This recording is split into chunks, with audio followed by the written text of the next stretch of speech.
everyone. Welcome to the program. This is Sunday Politics live on Channels Television. I'm Sean Kimbaloe in Abuja. In few hours, President Muhammadu Buhari will be officially handing over power to Senator Bola Tinubu, who was declared president at the February presidential election this year.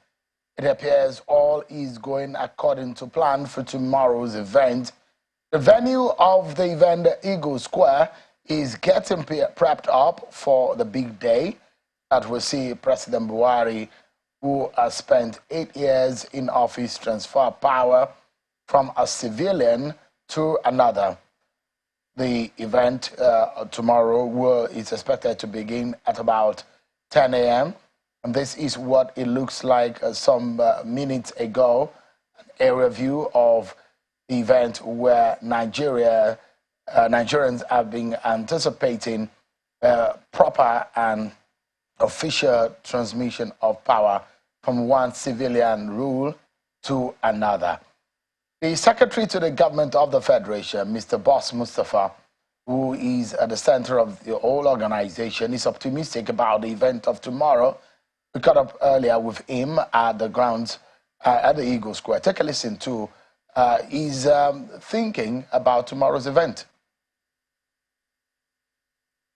I think this transition has proved one thing, that with some bit of planning, some bit of legislative framework, we can have a very, very seamless and credible transition. And that's what we've been able to demonstrate.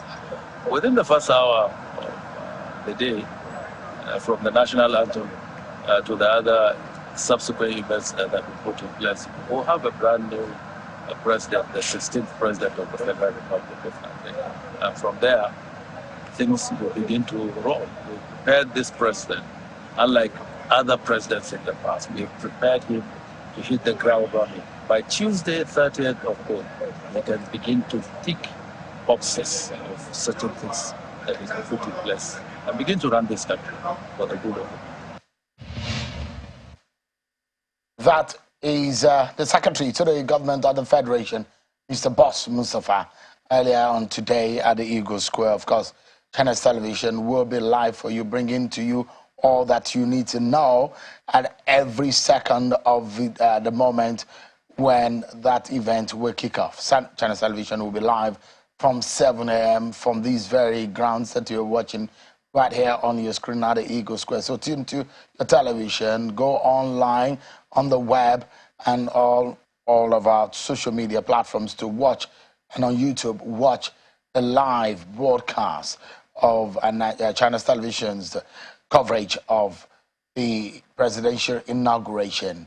It will be the 16th head of state and president that will be inaugurated tomorrow. It's going to be the 7th unfettered transmission of power from one civilian to the other since 1999.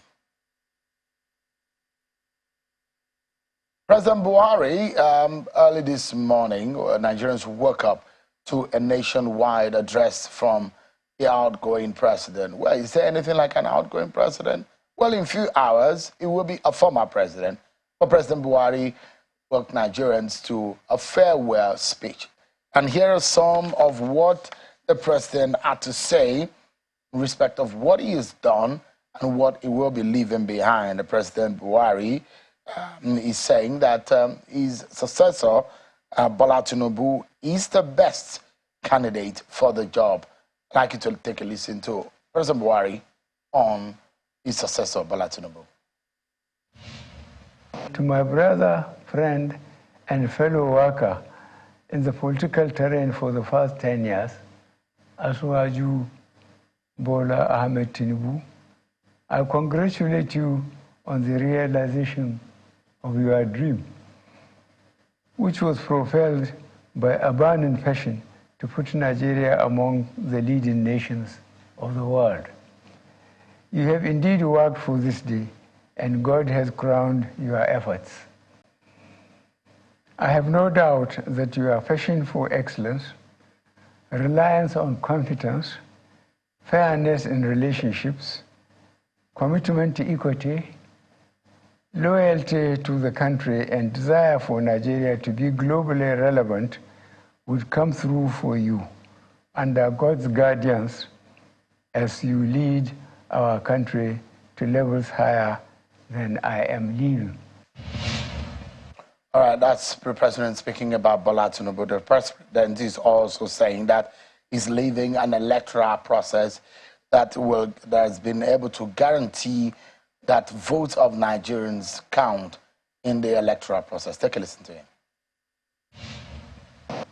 To ensure that our democracy remains resilient and our elected representatives remain accountable to the people, I am leaving behind an electoral process which guarantees that votes count, results are credible, elections are fair and transparent, and the influence of money in politics reduced to the barest minimum, and Nigerians can elect leaders of their choice. We are already seeing the outcome of this process as it provided an even playing field where persons without any political godfather or access to money defeated other well-resourced candidates.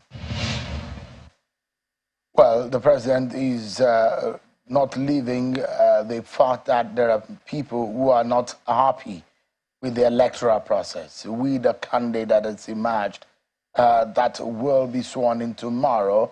This is what he has to say in respect of seeking redress in court. Our democracy provides for, allows, and encourages seeking redress for perceived injustices, enabling some candidates and political parties that do not agree with the results to go to court. Irrespective of the outcome of the various cases, I urge all parties involved to accept the decision of our courts and join hands to build a better. That's President Buhari speaking about options for those who feel aggrieved after the election. But, well, did he speak about his own performance in these 8 years? Yes, he did. And in respect of security, which is a major issue, it's going to be part of our conversation tonight. What Bola Tinubu must do in respect of security. This is what President Buhari said he's done. In fact, he said that he has left Nigeria better than he left it in 2015. Take a listen to some of what he said.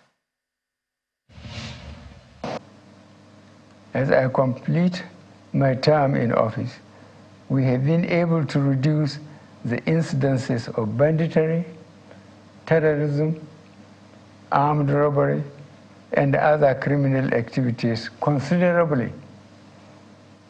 To sustain the gains made so far, I call on all Nigerians to be more vigilant and support the security agencies by ensuring that our values defined by being your brother's keeper govern our actions.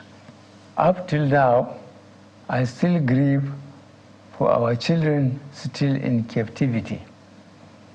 Mourn with parents, friends, and relatives of all those that lost loved ones in the days of the senseless brigandage and carnage. Well, there seems to be some kind of optimism about tomorrow's event.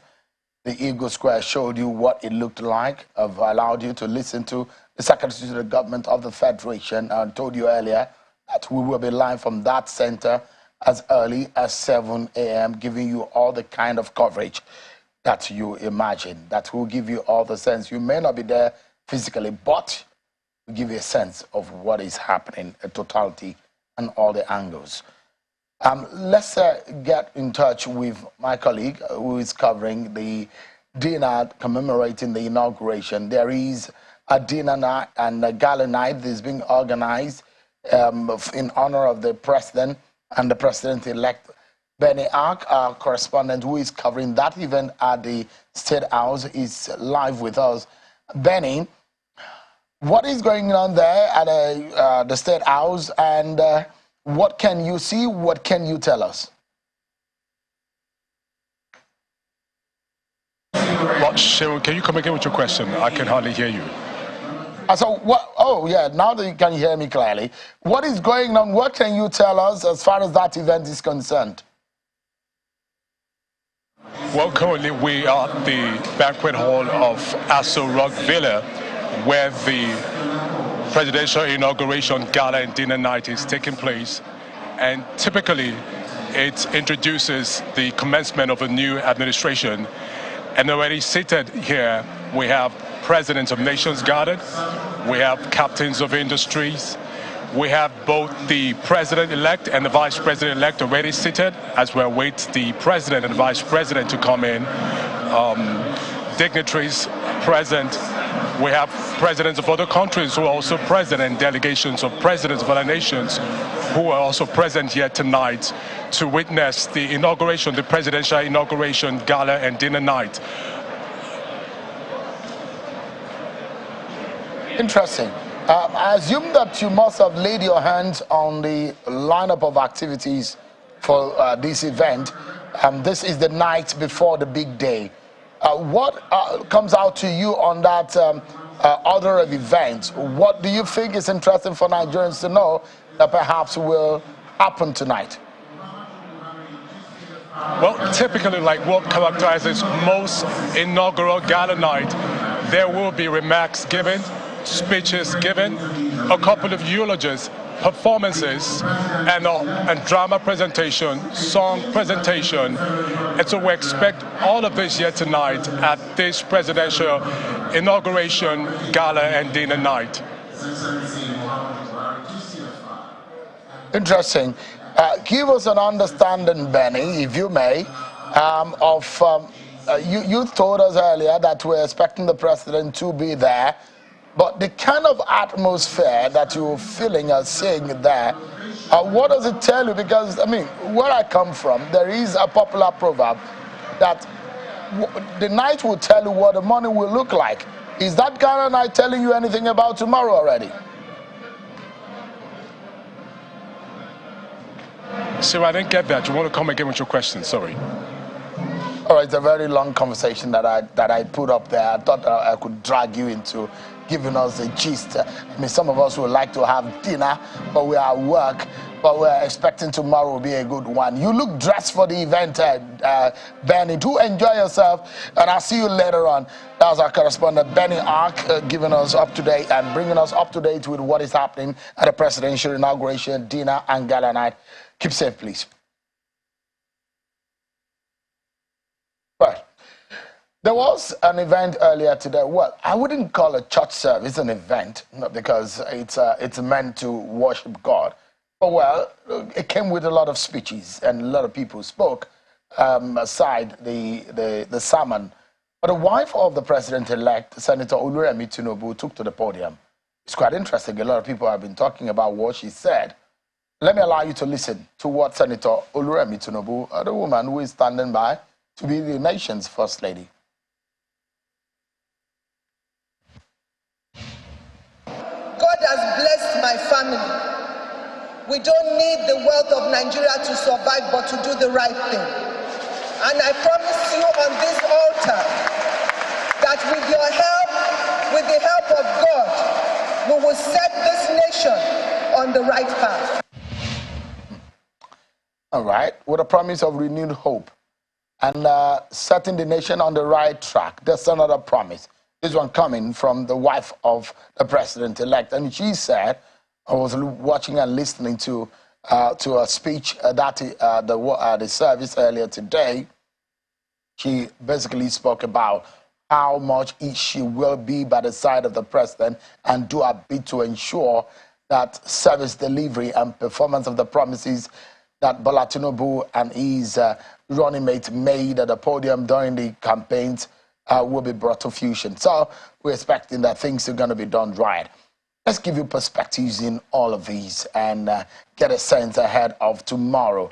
I'm being joined by a very deep and very insightful analysts right here on Channels Television. One is a data cruncher, and the other one is he understands a lot of politics in Nigeria. Jide Ojo, political analyst, and Kolawole Johnson, data analyst. Both of them were very strong consultants and analysts for Channels Television's election coverage. Thank you so much, gentlemen. It's good to see you.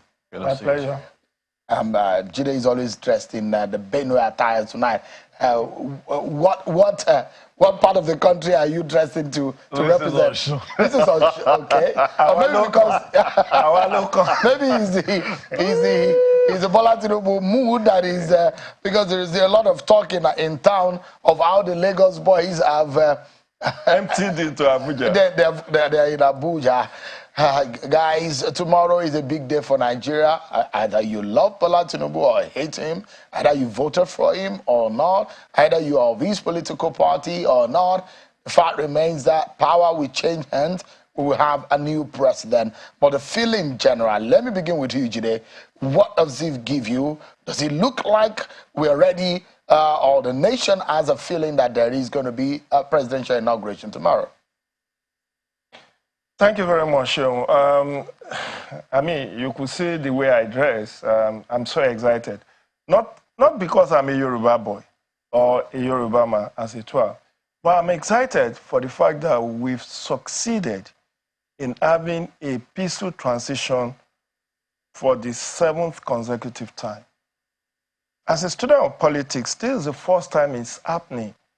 First Republic was truncated by the second election. You know, after the 1959-1960 election, by 1964-65, there was political crisis that engulfed the Southwest region and by extension later brought in the military junta of January 15, 1966. The Second Republic didn't last for more than 4 years. It's just, we just had Shehu Shagari administration between 1979, 1st October, to 31st of December 1983. And then they aborted Third Republic from 1990 to 1993, June 23 or thereabout. And now this is the Fourth Republic.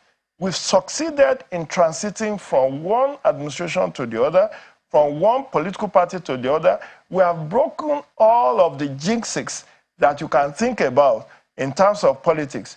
You know, 16 years of PDP was broken in 2015, and now we are having a party handing over to another party. And as the president said in his farewell speech, he said, President-elect Tinubu is the best man for the job and is the best out of the whole lot.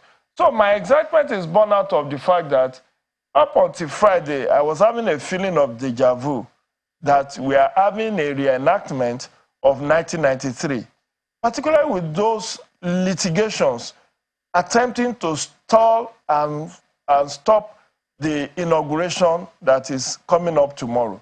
But the judiciary, from the Federal High Court to the Supreme Court, were able to remove all of the impediments and the hurdles that could have stalled this inauguration. And as of last Thursday, you covered that event, there is already a transition. All the transitional documents have been handed over to Bola Tinubu as of Thursday, when you got the GCON and the Vice President, GCFR, and the Vice President got the GCON, as well as the baton that was received. So what we're having tomorrow is the coronation, is the ceremonial aspect. Of course, some people will say, no, it's not entirely ceremonial because the CJN will have to administer the oath of office and the oath of allegiance on the president-elect. And then his nomenclature will change from being president-elect to President Asiwaju Bola Ahmed Tinubu. So those are my excitements. The country is already agog with, foreign dignitaries are here, and security is watertight. And we are looking forward to a principal event for tomorrow. I mean, I've covered a few transition events at the Eagle Square. And if you look at the visuals my colleagues are able to extract out of the Eagle Square, it tells, I mean, the place is wearing a new look. Repainted, and for once maybe an opportunity to give the Eagle Square a facelift, and even not only a facelift, but also smell good, because there's some part of the Eagle Square that doesn't smell very well. But everything looks prim and proper as far as the eyes can see. In fact, it's the drone shot that gives you some taste of how beautiful the Eagle Square is looking ahead of tomorrow. But I mean, I'm not impressed by beautiful looks. What Nigerians are yearning for is beautiful governance. Kolawole, do you agree with me? Do I have a choice? Yeah. You do have a choice. You have a choice. I agree. Except you want to label me a non-patriotic and if I were, they will call EP, enemy of progress. Anyway, see, all of the politicking, it's about governance. The man that is shouting marginalization wants to feel the dividends of the government. Now, even the one saying that this is my own government is also looking out to benefit from the government, either directly or indirectly. All of the noise of politicking boils down to just that you've mentioned, good governance. And incidentally, I think Bola Tinubu seems to be, of course, if you're looking at the last place he served, I remember in 1999, I remember when he got to Lagos, the first thing he did, was to bring the Oracle 9 database then that solved the issue of ghost workers once and for all.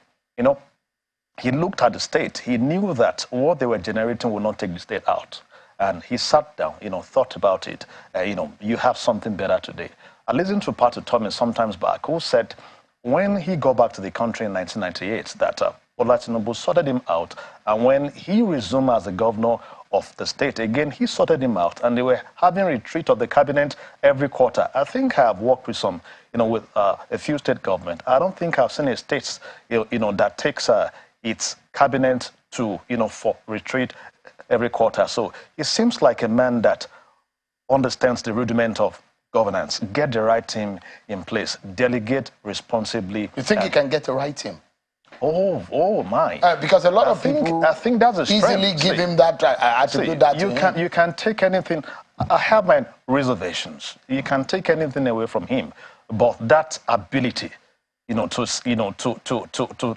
to put the right team in place, I think he's got it. No, the reason why I'm asking this, and I'm not being pessimistic. No, let's interrogate that idea. Yeah, absolutely. Also. So the reason why I had this conversation with one of my guests to say, look, Lagos, it's easy for you to bring Mr. What's the name of the DG of the budget office now? Akabueze. Okay, you can bring him. He's not from originally from Lagos State, Ben Akabueze. You can bring him to be to head your budget office in Lagos, and they may not be here and cry because it's Lagos State. And you can bring in Professor Yemi Oshibajo. You can bring anybody to be your commissioner in Lagos State, Dele Alake, who originally people know that he's from Ekiti State and the rest. Now, put all these people and the federal character question, right? Now, so the question is that Nigeria, running a federal government is a totally different kettle of fish. Yeah. Now, there are those who say, in fact, Mr. Festus Keyamo had said, Minister of State is unconstitutional. So there are questions as to if you are trying to get quality, you are also being bound by the issue of federal character. You have to consider that these people have to come from the 36th state of the Federation. Now, so that's the question I'm asking, whether or not his net is wide enough to be able to catch as wide-ranging of quality of persons as possible. Sean, I think that exactly is a bit. I listened to some arguments during the primaries of APC, and something got me fascinated. I think I was listening to the essay political to the vice president when he said he actually discovered the vice president and not the present president-elect. And he explained, and we heard that when he got to the office as the governor, he identified the fact that he needed to do, to get involved in constitutional reform. So he was looking for a lawyer with sound knowledge of the Constitution and, to the reform process. And they recommended 3 persons. He picked one. So it doesn't have to have the wide net, you know, to know every single person that will work with him. The Ben Akabweze you mentioned, he met him in the bank. He was in the bank, of course. I think he joined the government in 2006 or 5 or thereabout, at the twilight of Tinubu's second term. That was when he came. He didn't join them from the very beginning, of course. And he met him in the bank, so he spotted him. He looked at the qualities, and of course, he brought him close. When did he meet Fashola? Long ago. And he didn't start the government again with them. It was Lai Mohammed. You know, Lai that was started as the chief of staff. Of course, when Lai was going to Kwara, he brought him. So I think not just about his network, his circle. He would, just like what he did, identify what needs to be done. This is it. So who are those in the field that we have that can, that can fuel this place, that can give us result in? And of course, if you listen to the VP too, what he said about the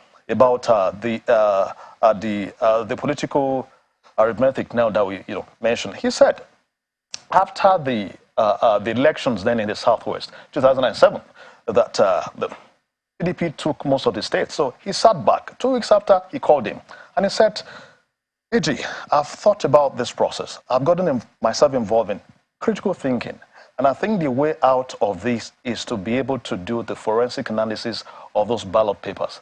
Even him, as a lawyer, disputed that fact that this has never been done before. But he said, no, don't worry. I have thought through this. This is the only solution we have. And I'm ready to invest in this. And he sent him to the UK. Of course, the VP himself said this. So if you have a man that will look beyond his borders to look for the best ends, I think for me, a lot of people who are close to Bola Tinubu said it's audacious. Of course, you saw that during the election. We need the audacity to go against the run of play, the way government is being run, and change things for the good of the Nigerian people. Let me tell you something missing in this government. See, you have different ministries, running as separate federal republic. One, there is no aggregate or a singular direction. That purpose, that man to superintend over the government, call you to order, put his KPIs in place to ensure that you're doing the right thing, per time. I think I listened to President Obasanjo sometimes back. He was talking about Soludo.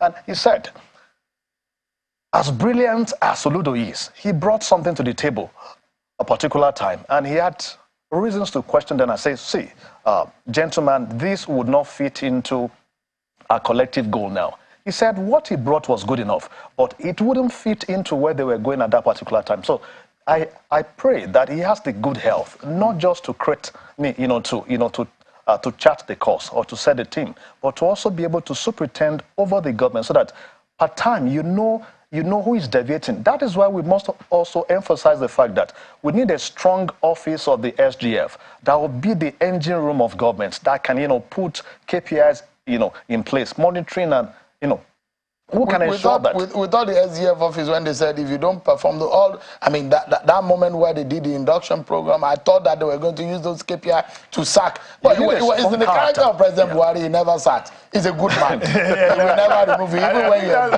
you are a failure as a minister. Well, Obasanjo will say that Buhari reinforces failure.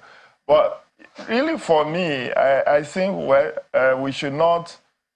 I am very optimistic and upbeat, and I want to give all the media interviews I've granted. I said I want to give Asiwaju Bola Ahmed Tinubu benefit of doubt that he will do the right thing. At 71, yes, age is not on his side, but then he's not doing Olympics. He's going to appoint people, lieutenants. And I've said, what I'm looking at from tomorrow afternoon, I want to see his appointments.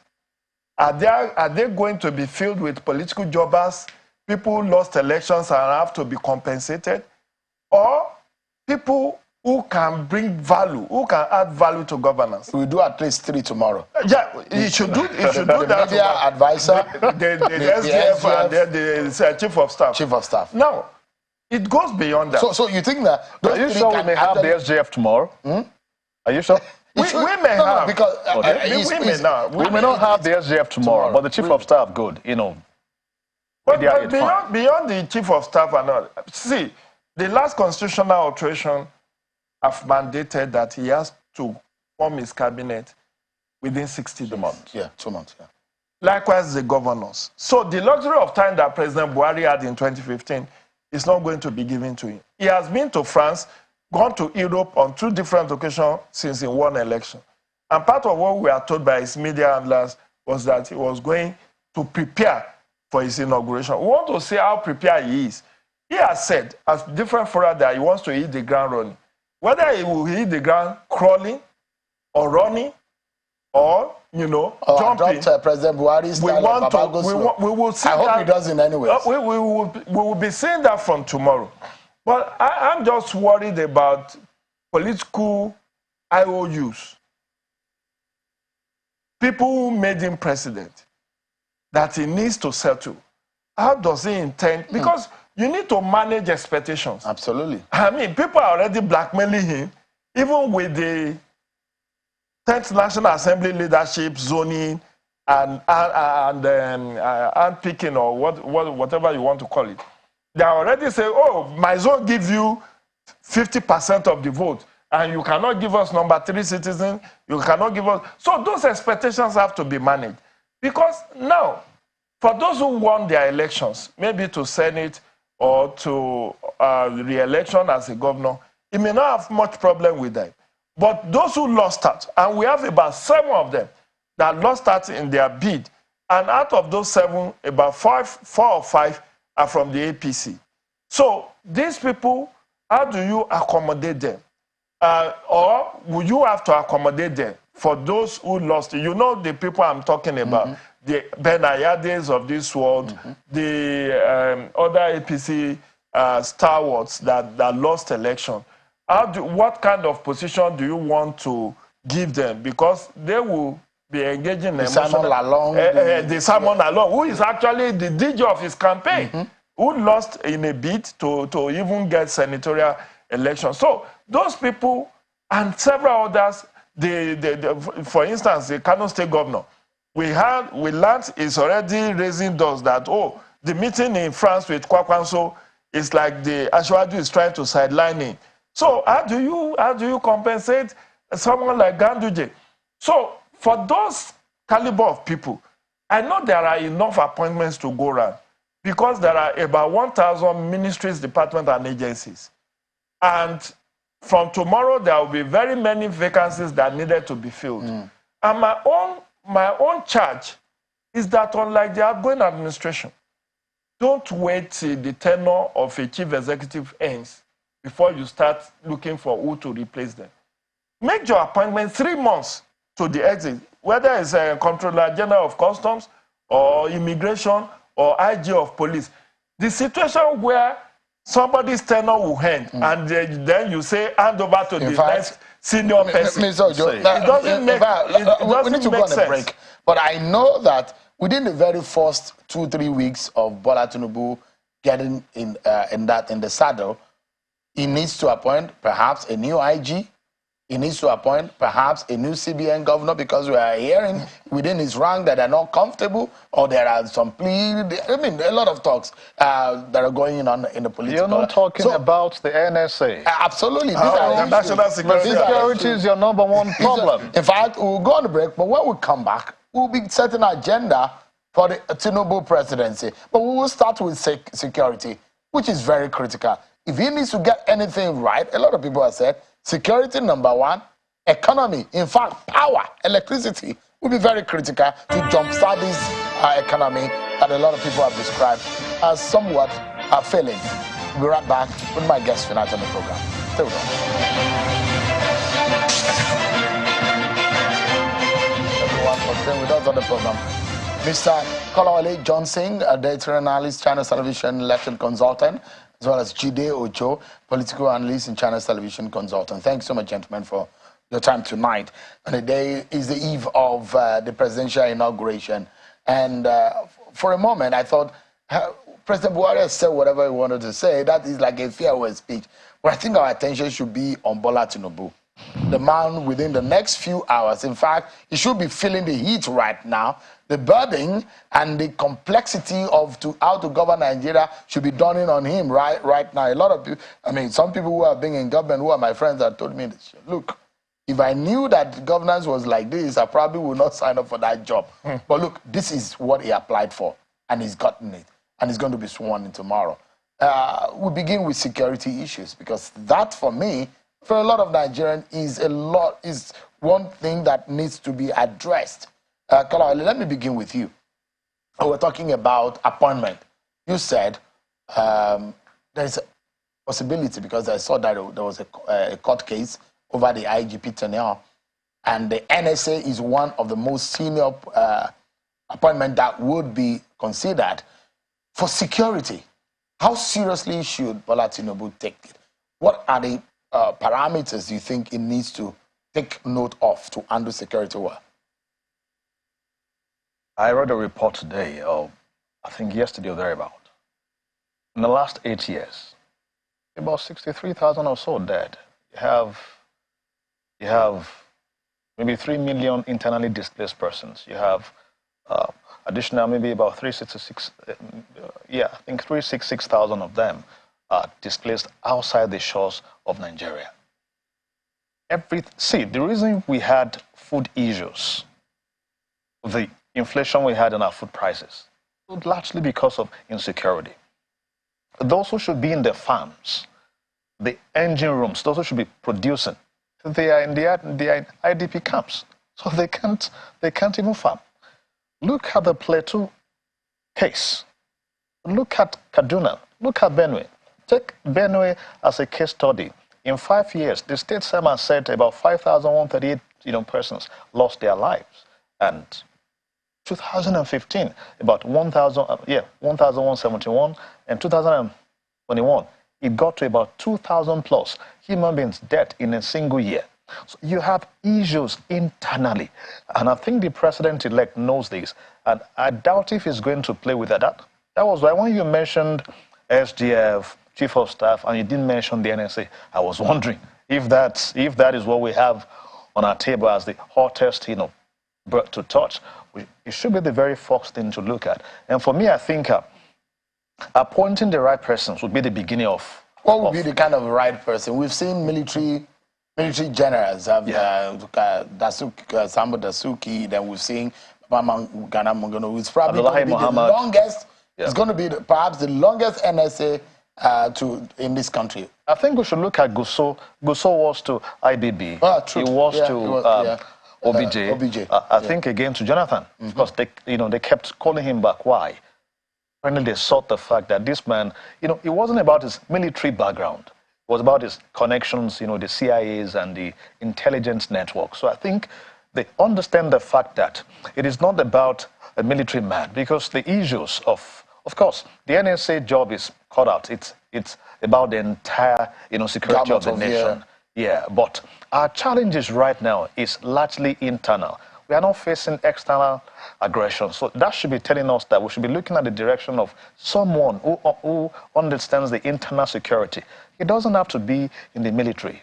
For me, anyway, I don't think we should have a one-size-fits-all, approach to it. So you are of the school of thought, because there are those who believe that getting an NSA who has a military background is not doing justice, because most of our problems internally are not programs of force and aggression.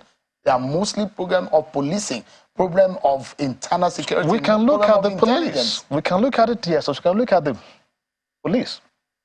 See, for me, I think for Bola Tinubu, if I'm judging from his antecedent, I think he has this nag of putting the right person at the right place. I won't be looking at him, to go deep into the military, except a core intelligence person in the ministry. But like you said, what stops one from looking at the police? We have some Nigerian police, of course, we have IGs. If you look at the kind of trainings those guys go to, trainees, the DIGs, the AIGs, the IGs, they've gone for Nigerians. We have trained them with Nigeria money. So if you spot any of them with the requisite knowledge, understanding of the dynamics at play, in our nation. So why can't we engage such? So I think you'll be looking at, I doubt if we'll be looking solely at the military. Maybe you're preempting him already. No, I mean, I've heard a lot of argument, and I've spoken with very highly placed Nigerians and eminent Nigerians who have also served in and out of the country within the intelligence community, who have said, look, maybe a military man as the NSA may not cut it this time around. Our problem, in fact, that those who are advising Bola Tinubu now, that the first major job to do is to reach out.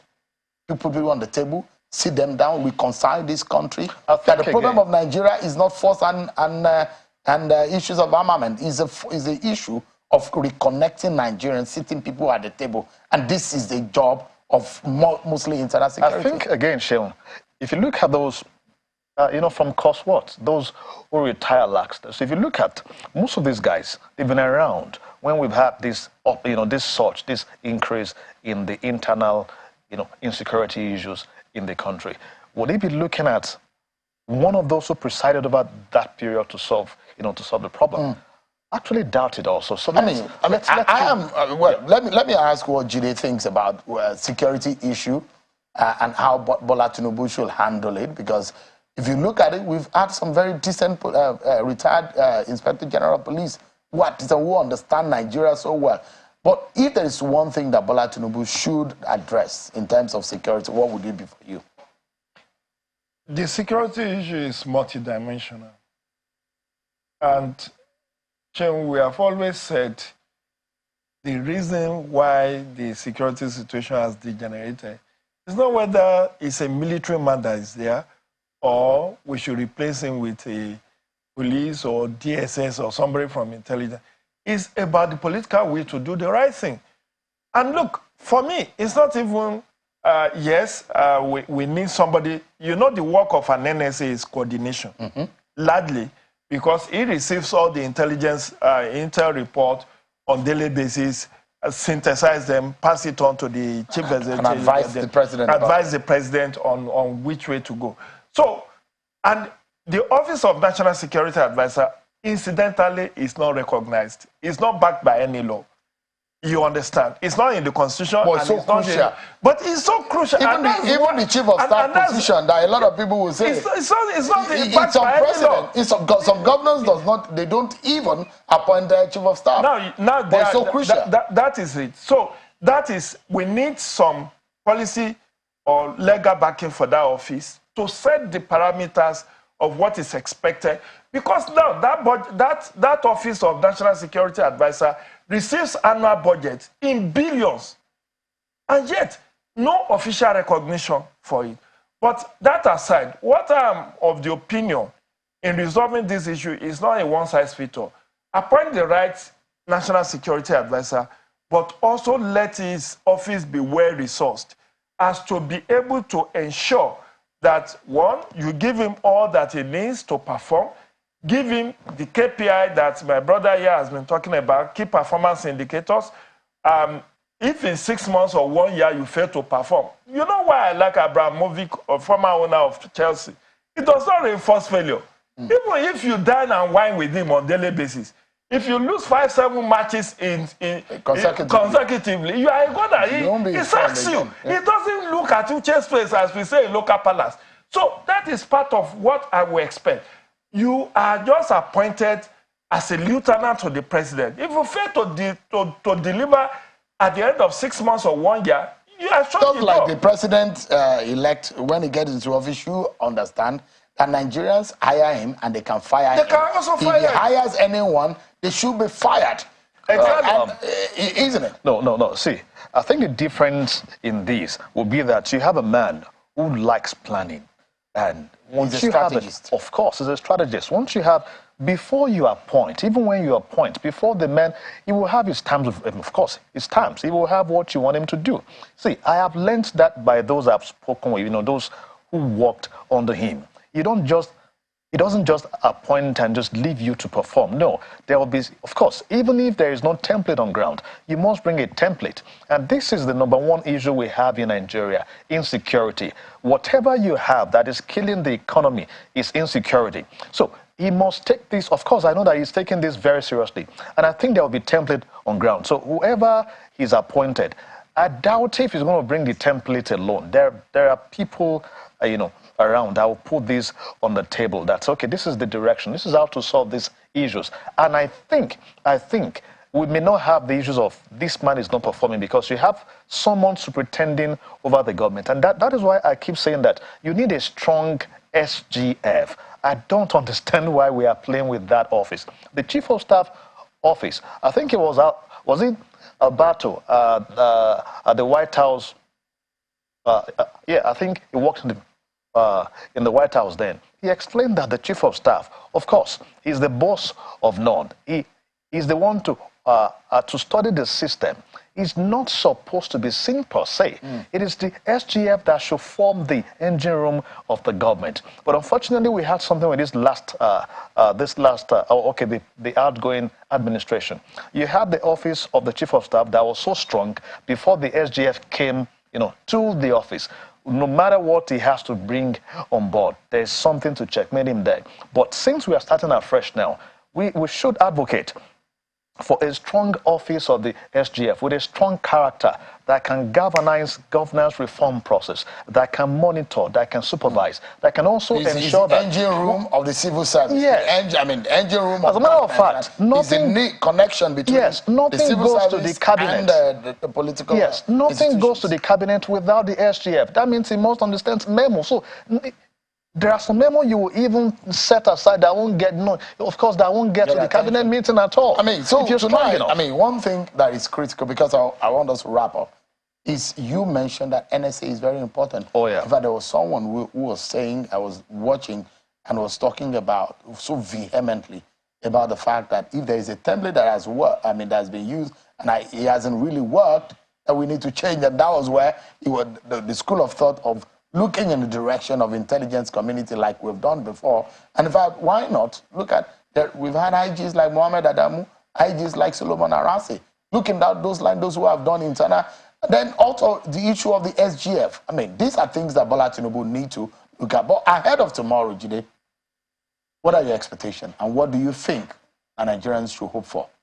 Well, the president-elect has consistently said, hold me accountable to my campaign promises. He has that encoded in a renewed hope document.